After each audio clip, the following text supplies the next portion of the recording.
Isang mapagpalang araw nga po sa ating lahat.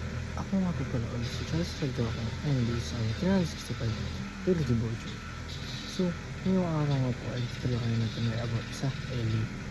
And ang topic po natin ngayong araw ay being a parent is a holy calling.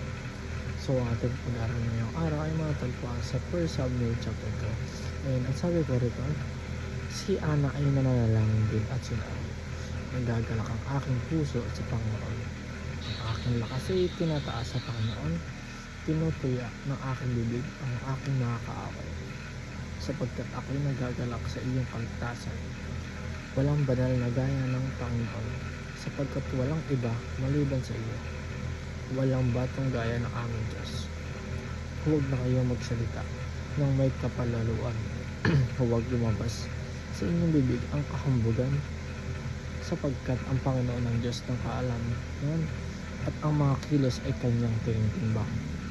So, ang unang katuroan po natin ngayong araw ay parenting is a holy calling. So, ang isang pagka-parenting o ang pagkaalaga, ang pagkakaroon ng isang anak ay isa itong holy calling mula sa ating Panginoon.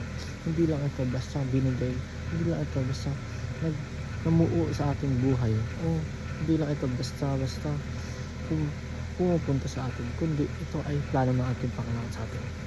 Magkaroon ng parenting dahil holy calling ito, tinatawag tayo ng ating Panginoon. Hindi ito hamak na nangyayari lamang, kundi isa ito destiny na itinadhana sa atin ng ating Panginoon. So, ang pangalawa naman po sa ating katuruan ay parenting is a daily act of service to God. So, ang parenting daw ay isang daily, araw-araw na pagsaservisyo sa ating Panginoon.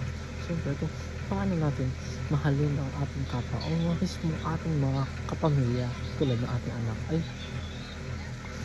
isa itong tawag ng ating Panginoon. At itong araw ay araw-araw o daily na pagpaninilbihan o act as a service sa ating Panginoon, dahil nga gusto lamang ng ating Panginoon ay isang magkaroon ng buhay na may humilidad o humility, at hindi dapat tayo magpakahambog sa ating sarili. Ang pag-parenting ay dapat binababa natin ang ating sarili, at dapat mas inaalagaan o mas inuuna natin ang ibang tao o ang ating mismong anak. So, sa ganung paraan ay ito ay nagsisilbing as a service sa ating Panginoon din.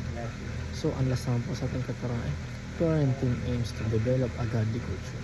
So, ang parenting daw, iniaim nito na magkaroon ng develop o ma-develop ang isang godly culture, dahil tinuturo natin sa ating anak kung ano nga ba ang nalalaman natin, kung ano nga ba ang alam natin mula sa ating Panginoon. So, magkakaroon ng godly culture kung patuloy natin tinuturoan o napaparenting o tayo ay nagpaparenting sa ating mga anak ko ng patungo o about sa ating Panginoon. And yun lang po, dito na po ang tatapos. Thank you.